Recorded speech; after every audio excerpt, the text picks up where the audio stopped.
এই তো ড্রাগস খায়, রাস্তা পাড়ে থাকে, মোটা ওই বোতল সতল তুইলা ড্রাগস খায়, বিক্রি কইরা। কতদিন ধরে সে ড্রাগস নিতে? অনেক 4-5-6 বছর হয়ে গেছে ড্রাগস খায়। বাড়ির থেকে কবে নাগাদ বেরিয়েছিল? হ্যাঁ, বাড়ির থেকে কবে বেরিয়েছিল? অনেক বছর হয়ে গেছে, 3-4 বছর হয়ে গেছে বাড়ি থেকে বাইরে হয়েছে। তো রাস্তাঘাটে থাকে, ওই বোতল সতল তুইলা ইতান খায়, ড্রাগস খায়। বাবা মা আসেনি? মা বাবা নেই, তোমার কি লাগে? আমার ভাই নেই। কি খবর পায় আইসে জীবিত?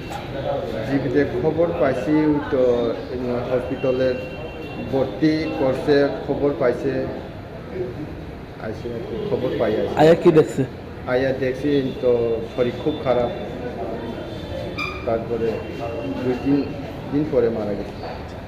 সে ড্রাগসের কারণে কি মারা গেছে? ও ড্রাগসের কারণে তো মারা গেছে। তার নাম কি? আমার নাম বিশাল দেব। বয়স কত? 20। বাড়ি? বাড়ি মহরাম চৌধুরী পাড়া, থানা? বর্জুননগর। কি করতো এমনিতে সে? হ্যাঁ, কি করতো? হ্যাঁ তো মাঝে মাঝে কাজ কইরা, এই তো ড্রাগস খায়। কোনখানে থাকতো সে? এমনিতে হ্যাঁ কোনো জায়গা থাকে নাই, তো আগরতলা আইয়া গোলবাজারে ওই বোতল সতল মতল আইয়া গোলবাজারে বেচে, এনই থাকে।